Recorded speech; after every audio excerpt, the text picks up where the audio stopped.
Salamat.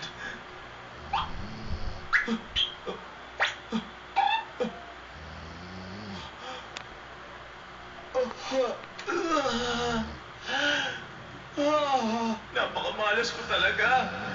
Nakakita na uli ako. Pag nalaman ni Cindy, iwan niya agad ako. Ang saya ko pa naman dahil sabi niya kagabi aalagaan niya ako. Hindi ko akalain mauubos agad ang swerte ko.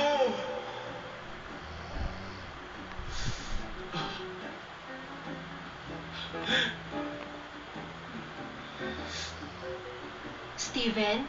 Gising ka na?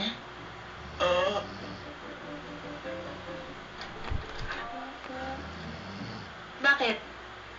Okay ka na ba? Ha? Cindy, Hmm?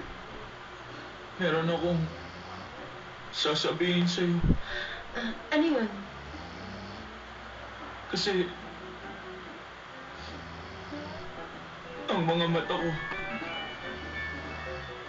Sandali lang Hello?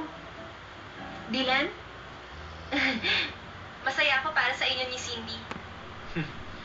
Kumusta? Kayo ni Steven? Okay na kayo? Hindi pa kami ganun ka-okay. Baka narinig niya ako. ang snail na to. Sinabi mo kay Dylan na hindi pa tayo ganun okay. Kung ganun, baka pwede ka pang sumama sa akin. May event sa gallery. Gustong i-exhibit ni Master lahat ng gawa mo. Palagay ko, ipakikilala ka na niya sa mga kaibigan niya. Magandang pagkakataon to para sa'yo bilang artist. Pag-isipan mong mabuti. Sayang ang pagkakataon.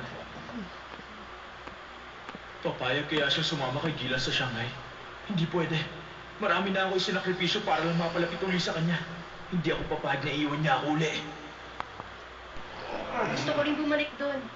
Pero si Steven... Steven? Ha? Cindy! Bakit? Nasaan ka? Nandito ako. Wala akong makita! Nandito ako. Wala akong makita, Cindy! Okay na. Sandali, itatayo kita. Dahan-dahan. Natatakot ako. Hello, Dylan? Nabulag si Steven. Nangako ako sa kanya nga alagaan ko siya. Kaya hindi ako makakasama sa Shanghai. Salamat sa offer mo. Pero hindi ako pwede. Bye-bye.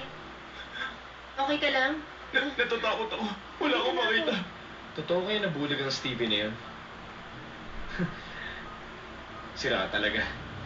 Hindi na siya nadala. Cindy, bakit hindi ka umuwi kagabi? Handog namin